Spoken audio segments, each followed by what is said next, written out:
The world is full of urban legends, remarkable stories that spread like viruses around the planet, mutating and evolving until no one can remember what is true and what is urban legend. In this episode, called 3 Degrees of Separation, you'll see 3 stories all linked by a gruesome theme: dismemberment. First up, Shannon Wisnant buys a barbecue at an auction, but gets a whole lot more than he bargained for. Then, lovebirds Jeff and Ashley fall into the clutches of a mob of drunken jocks. And finally, Farmer John Thompson relies on his faithful canine friend Tuffy to lend him a life-saving hand.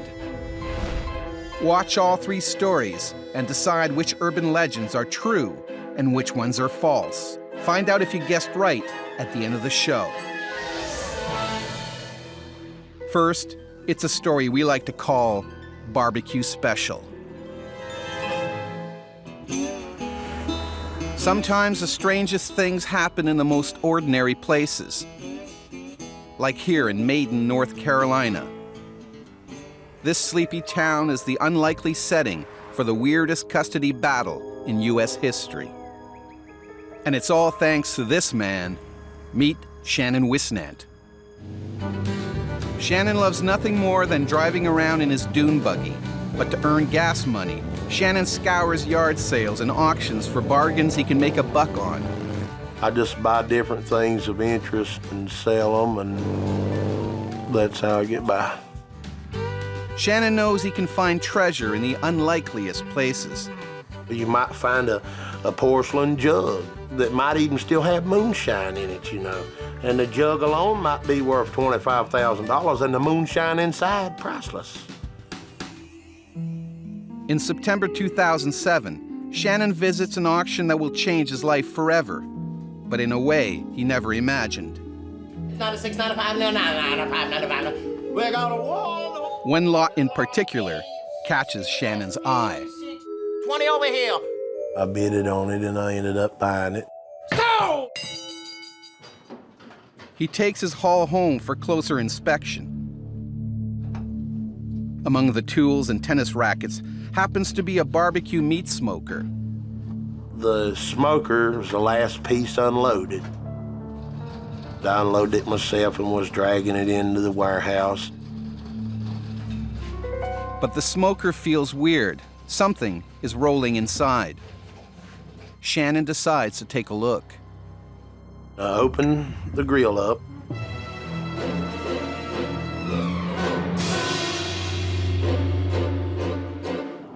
Pulled this piece out. It was kind of heavy, but shaped like driftwood, and I didn't have no clue what it might have been and all. And I cut a zip tie off of it and commenced unwrapping layer upon layer to see what was inside. I got it unwrapped good, and I seen what it was. And it was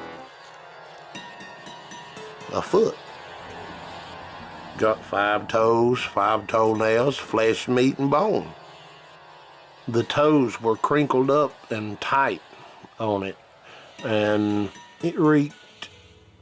If you open a bag of pork rinds up real good and fresh and just bury your head in it, that's about what it smelled like, except it a lot stronger.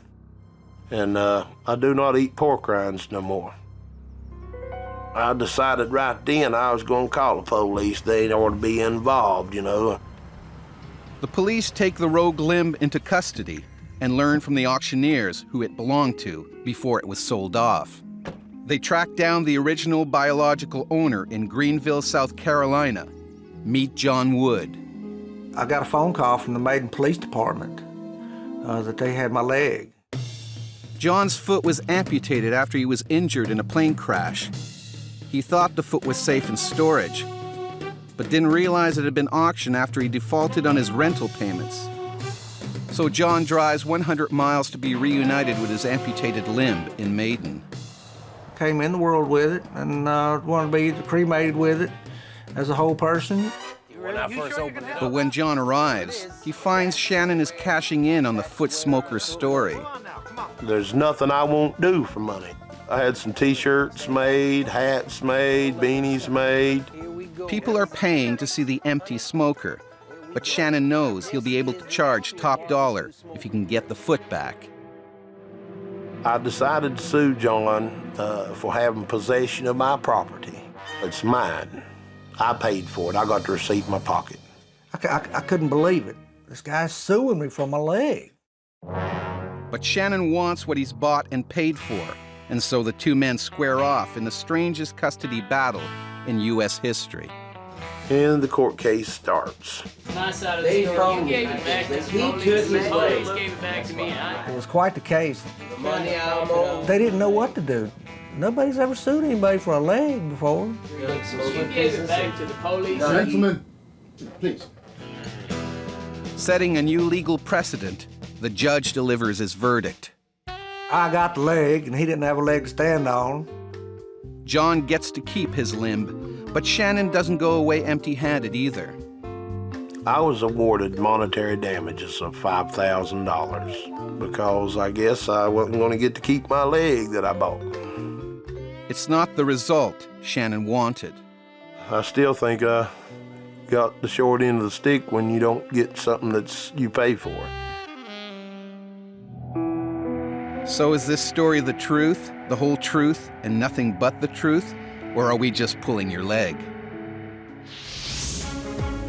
We'll let you know at the end of the show, but before then, take a look at this mini-myth. Mini-myth number 765, severance pay. CEO Daryl Stevenson thinks his employees spend too much time yakking on the job. He warns his staff that the next time he catches people idly talking, he'll hand them one of these $2,000 checks as severance pay. So, when Stevenson catches his VP of Human Resources casually joking with another worker, he promptly hands the man one of the checks and fires him on the spot. Stevenson then lays into the VP. Interrupting his boss, the VP explains that the guy he's just fired was actually a job applicant, now $2,000 richer. So, did the CEO really fire somebody who didn't work for him and hand them a payoff check? Is this story true or false? It's false. We'd all like to see this one happen, but this myth has been around since the 1920s and often features brand name CEOs. On Urban Legends, we show you 3 stories. You have to decide which ones really happened and which ones are merely legends. So far, you've seen the tale of Shannon Wisnant, who found a human foot in a meat smoker and then sued the limb's biological owner for custody. But is it fact or fantasy? Find out at the end of the show. Now it's time for our next story. It's called Movie Mayhem. The industrial city of Hamilton, Ontario is a place where men are men. They make steel and drive pickup trucks. It's a place where people who drive small cars stick out like sore thumbs. Meet medical student Jeff Crawley and his girlfriend, Ashley Enright. I met Ashley at a New Year's party, I think 3.5 years ago. And we've been inseparable ever since. This happy couple love nothing more than to settle down together in front of a good film. But for them, one trip to the movies would turn into a real horror flick. In June 2005, Jeff decides to take Ashley on a special date for their first anniversary. I'd always seen this old drive-in movie theater. I thought it'd be cool if I took her there and we watched one of our favorite movies together. And it was really romantic because it was just the two of us. The drive-in hasn't played a movie in years, but Jeff has brought the movie to the drive-in. I brought the DVD player, she laughed, she thought it was so great. And he brought my favorite movie, which was really cool. And then I said, just one more thing. I brought her a box of popcorn. She loves popcorn. It's shaping up to be the perfect date. We started watching the movie and things got a little more romantic, I guess. But the Lovebirds' special evening is about to take a turn for the worse. We saw these bright headlights turn into the drive-in. First I thought nothing of it. I thought maybe, People were turning around, making a U-turn. They were lost. There was about 6 or 7 guys in a pickup truck. They were really drunk, rowdy. You can tell they've been drinking. By the time I thought that we should leave, it was too late. They blocked us. That's when things started to get a little scary. So they started shaking the car, and so I was screaming at Jeff, can we just leave? Then they started lifting the car up, which was terrifying. Felt like my heart was in my throat. Jeff finally decides to get the jocks off the car. So I started, revving up the gas and make them scared or something. They dropped the car, and we sped off. Shaken, the lovebirds seek shelter at a nearby gas station. Jeff's worried that the jocks have damaged his precious car. And I got out of the car, and I turned around to the back, and I noticed something was dripping. I thought, oh no, they broke something. As I got closer, I realized it wasn't oil or gas or anything. It was red, and that's when I realized it was blood. The sight that greets Jeff is straight out of a horror movie. 4 fingers were hanging off the back of my bumper, just hanging there, and they were dripping blood. While the jocks were lifting Jeff's car, the ringleader got his hand caught in the bumper. So when the car hit the ground at full throttle, his fingers were torn clean off. Back at the gas station, Jeff puts the jock's severed fingers on ice. I said, you know what, let's take them to the hospital. But before they can set off for the hospital, on-call Jeff gets a message from his employer. It said, get to work immediately. After dropping Ashley at home, Jeff heads to the local hospital to hand over the fingers. Now Jeff can finally get to work. He's a surgical intern at the very same hospital. So I walked over thinking what could possibly have gone wrong, that they had to call me in. Jeff's demanding surgeon mentor has given him an urgent case to treat.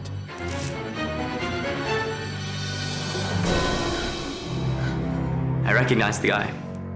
It was one of the guys that was lifting up the car off the ground. Of all hospitals for him to come to, he came to the one that I was interning at. So, does this story grab you as true, or is it just a fistful of lies? Find out at the end of the show, but before that, check out this mini-myth. Mini-myth number 441, Moscow Wire. In 1972, several Canadian diplomats check into a Moscow hotel. They search their room for wiretaps and discover a suspicious lump hidden under a rug.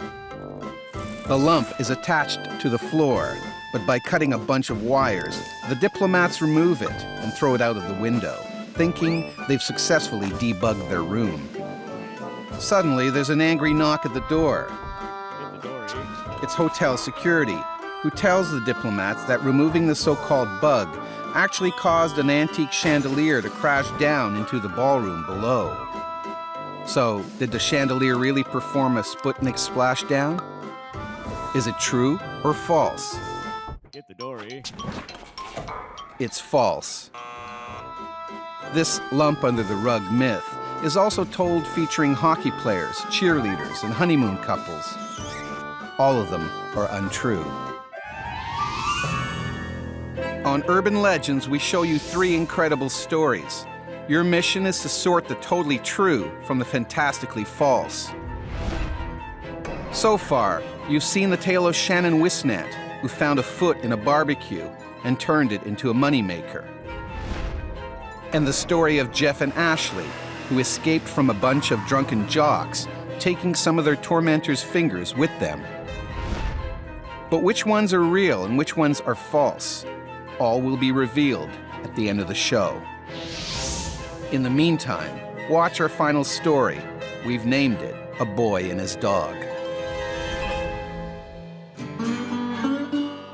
Herzfield, North Dakota, is a small farming community nestled in the rolling fields of America's breadbasket. all the farmers here know that dogs are a man's best friend. But something gruesome happened in Herzfield that put the age-old bond between human and canine to the ultimate test. Meet farmer John Thompson and his faithful dog, Tuffy. Tuffy was the best friend I had in high school, pretty much, and he was also a working cattle dog. On a clear, crisp morning in 1992, 18-year-old John is given chores to get done out in the fields. I got up that morning and my parents had left for Bismarck to visit my cousin in the hospital, and my dad told me I had to unload the grain truck into the bin. Then I put the tractor against the auger, just unloading the feed out of the truck. The grain auger is powered by a shaft coming out the back of the tractor. The spinning shaft is one of the most dangerous pieces of farm equipment. And usually there's a safety shield around it. Unfortunately, ours didn't have that. But John continues to work around the unguarded tractor shaft. My shirt wasn't tucked in, and I stepped too close to the shaft, and my shirt got caught in it, pulled me in. Then I spun around the shaft a few times, and I hit the ground, and I was knocked unconscious.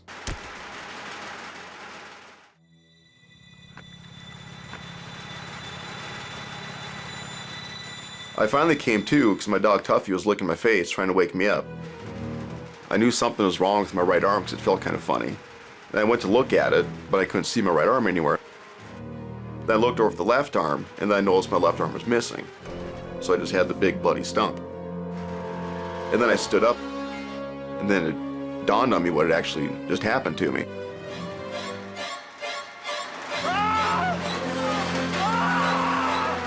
Both of John's arms have been ripped right off. I figured I got to go to the house and get some help. His house and the nearest telephone are 300 long feet away. The only thing I was really thinking of was my dog. And he just stared at me the whole time like, keep going, you're gonna get there.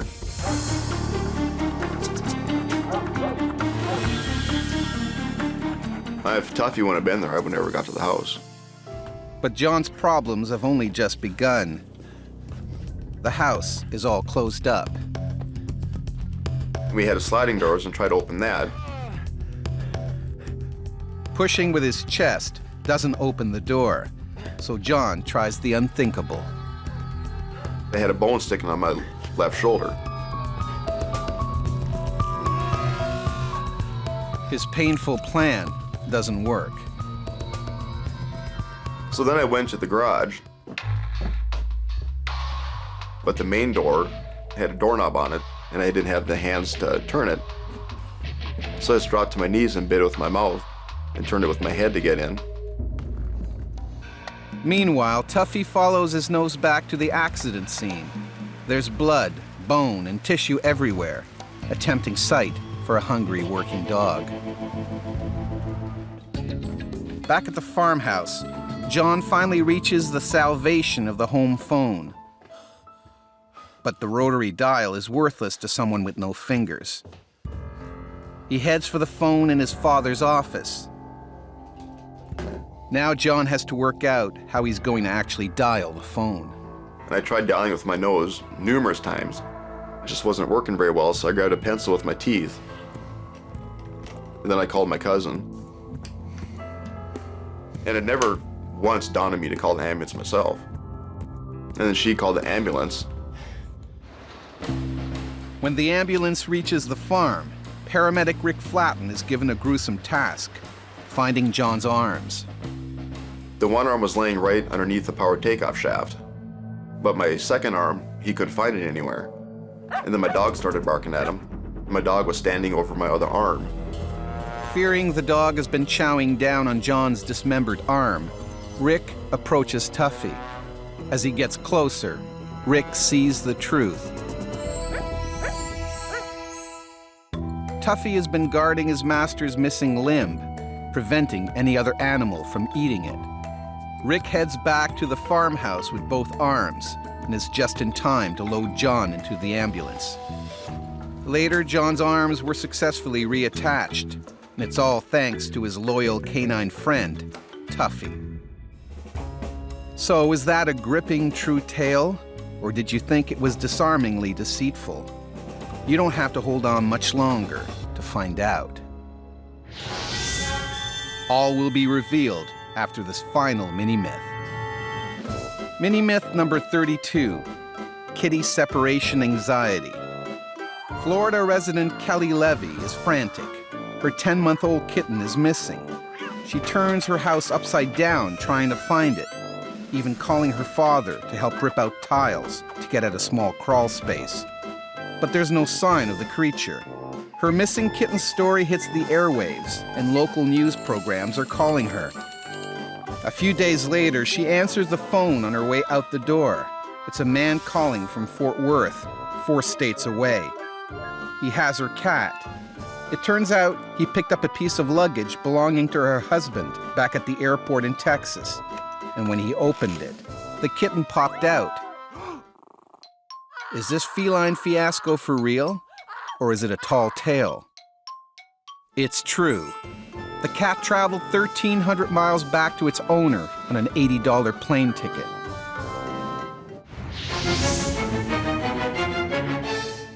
It's time to reveal the truth about our 3 incredible stories.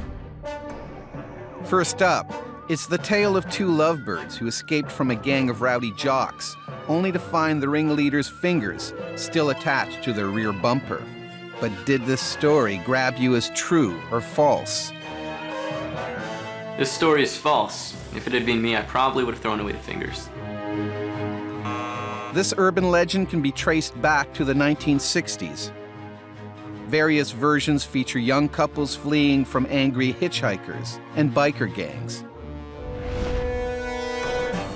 If you got that one wrong, perhaps you got a better feel for the story of Shannon Wisnant, the man who found an amputated leg in a secondhand barbecue. But did you buy it? I'm Shannon Wisnant. I am the foot man. I am the man what bought a smoker with an amputated foot in it. This story is absolutely true. How could you make this up? Although he no longer has the real limb, Shannon Wisnant is still known as the Footman. Which leaves the story of farmer John Thompson, who had his arms ripped off by farm equipment, only for his trusty dog Tuffy to stand guard over them until help arrived. But is it fact or fiction? My name is John Thompson, and this is a true story. This story of canine devotion is amazingly true. The spinning shaft tore off John's arms and threw one of them 80 feet away. But Tuffy protected the arms so well, doctors were able to reattach them both. That's the end of our episode, called 3 Degrees of Separation. Were you able to split the tellingly true from the fictitiously false? Don't worry if you couldn't. You'll get another chance to separate fact from fiction in the next installment of Urban Legends.